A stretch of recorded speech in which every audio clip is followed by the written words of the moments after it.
Now, the next part of this is going to be taste. A lot of people have said that I don't want to eat vegetables because they taste bad. And trust me, I've been there. Every single kid has been there. Kids in general seem to hate vegetables. I hated vegetables as a kid. I hated vegetables a lot as an adult. But what I didn't realize is that the reason that I hated vegetables, a lot of it had to do with how it was prepared, and it also had to do with the quality of the vegetables that were being purchased. Now, I love this salt over here. So this is one of my personal favorites. Not sure if the camera's set to focus on my face, so I got to put it next to my face if you're going to see any of this. This is really good stuff. Now, I was at one of my favorite restaurants the other day, and I'm doing what I do with the salt often. It's a good stuff. It has salt, black pepper, garlic, sage, rosemary. It's good stuff, and I'm pouring it on there. And the guy looks at me and he goes, you put enough salt, it almost tastes like as good as meat, doesn't it, huh? And we're going to get on to being a vegan douchebag later, but I decided not to be a vegan douchebag, and I just said, you should try this stuff. It tastes good. I wasn't going to get into some entire scientific lesson on food preparation and all of that, but a lot of the meat that you eat is meat that's had a lot of sodium added to it. So you get freshly prepared meat, and then you get this stuff that they do before they send it to, let's say, a deli in my neighborhood in Bed-Stuy. So if you go to a deli in one of those corner stores in my neighborhood, the deli meat they have there, all that boar's head stuff, whether you like it or not, it's filled with a lot of sodium. They do a lot to that meat to make it appetizing to you.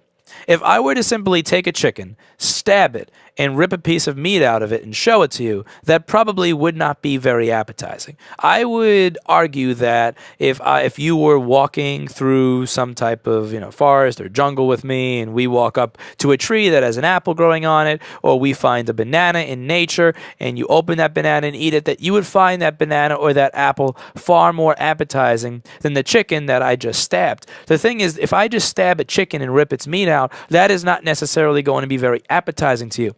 There's a lot that we have to do to that food in order to make it appetizing to you. So here's my question. Why is it that the people who eat meat, who say, look at what you have to do to the vegetables to make it taste good, why is it that they are so okay with doing all this processing to the meat to make it taste good before they say, that's good food? But when it comes to vegetables, they will literally pick up a vegetable that they may not even like off the ground, eat it, and go, fuck it, vegetables taste like shit. The reality is that if you want your meal to taste good, you're going to have to put in a little bit of work to make that happen. And if you have a vegetarian or a vegan meal that you've prepared and you need to add a little bit of something like this to it to make it taste the way you want it to taste, that's totally okay, because people who eat meat have been doing the same thing for hundreds of thousands of fucking years. We have gone to war over salt in the past. The same way that people are going to war over oil now, people did that because they wanted this on their food. It's also because it helped preserve it, but it's also because it tastes good.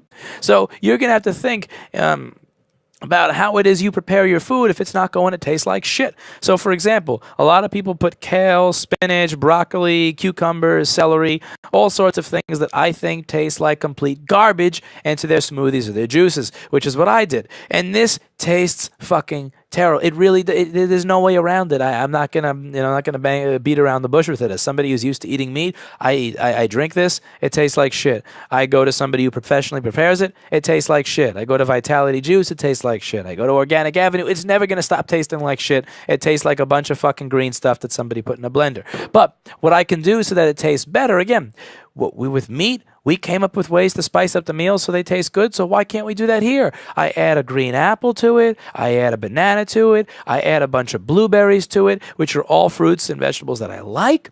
I add, what else did I put in here? I add an avocado, blueberries, banana, green apple. I love avocados. Avocado for me is the dessert of the fruit and vegetable world, and then it magically tastes good. That's the thing. Like, again, you can put in a little bit of effort to find out what it is you like. So you may think kale and spinach and broccoli is the best tasting stuff in the world, and you may hate bananas and green apples and blueberries. The point is that you're going to have to put in some work to make the food that you eat appetizing to you. And yeah, again, when somebody says, look at what you have to do to make vegetables taste like meat, again, look at what you have to do to make meat taste like what it is we're used to. There's quite a bit that happens in between somebody killing a chicken and it ending up on your plate. And this may surprise some people, but what happens in between killing the chicken and it ending up on your plate is processing so that it actually tastes like something you can eat and doesn't taste like complete fucking dog shit. Because again, even amongst people who are serious meat eaters, if you had a choice again between eating meat that came from something that I just stabbed and ripped out of it, or eating a banana that's fresh in nature, the banana is probably going to be more naturally appetizing. And now another thing is going to be where you get your food. The same way that there is meat that tastes really, really good, and then you have that that garbage that comes from McDonald's and Taco Bell that tastes worse than fucking dirt. The same thing is true with vegetables. I remember about 10 or 15 years ago getting a sandwich at one of these Subway restaurants. And I decided one day I'm going to try the Veggie Delight instead of my regular meal. And I picked and chose all the vegetables that I wanted on the sandwich, and I got it, and I went to eat it, and I couldn't finish it. I ate 1 or 2 bites out of it, and it tasted like complete piss. 2 months ago, when I was walking by a Subway in Midtown Manhattan, I decided to try the exact same thing just to see because again, right now I am a vegan. I thought, let me try this and let me see if anything's changed. Because now I have accepted that type of lifestyle, I've accepted that type of diet, and I found what tastes good. Maybe my taste has changed from when I was 11 to 15 years old.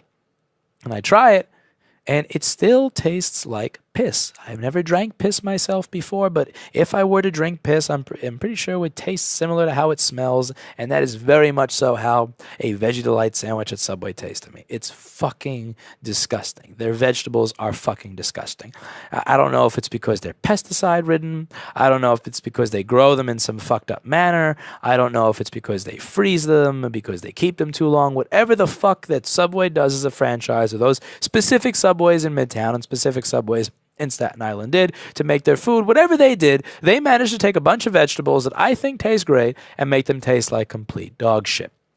Now, I remember I was dating this woman a few years ago who was really into the vegan lifestyle. I wasn't really into it at that point. Really into the vegan lifestyle, and we had an arrangement going. I could not cook. She did not like carrying groceries. We had a great arrangement where I will carry your 50 or 70, and she buy way too much at once. I will carry your 50 to 90 pounds of groceries. In exchange, can you please help me turn them into food because I suck at this? And she decided one day, I'm going to show you that this is something that you can like. So she asked for the name of all the stuff that I put in that Veggie Delight at Subway when I was telling her why I can't stand vegetables.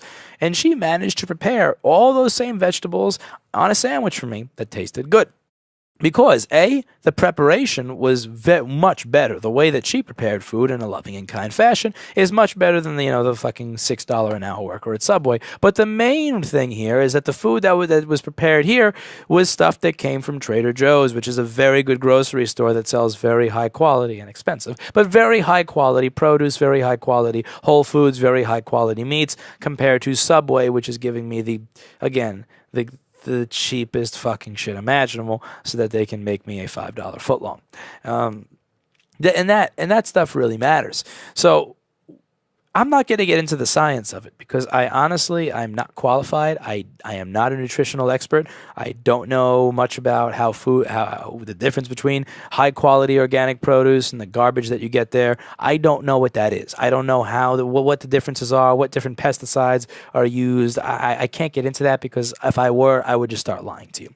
What I can say is that when you eat quality vegetables that are prepared in a nice way, it can taste a lot better than the shit that you buy at a bodega. It tastes better than the crap you buy at the cheap grocery store. It can taste better than the crap that you get at Subway.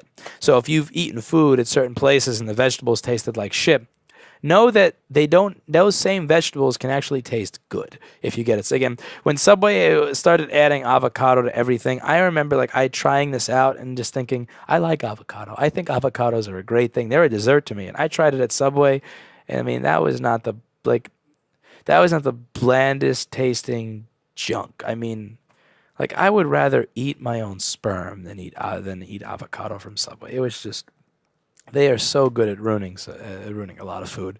That is actually good. So again, it's not necessarily that the meat was so great. It's just that the meat at Subway, in comparison or in contrast to the shitty quality vegetables they had, was something good. So yeah, just think about that. Think about how you prepare the food. Think about how this, as disgusting as it looks, you add a couple of berries, an avocado, a few slices of green apple, and a little bit of banana, and this now again it turns it into this now tastes more like dessert than it does like a punishment.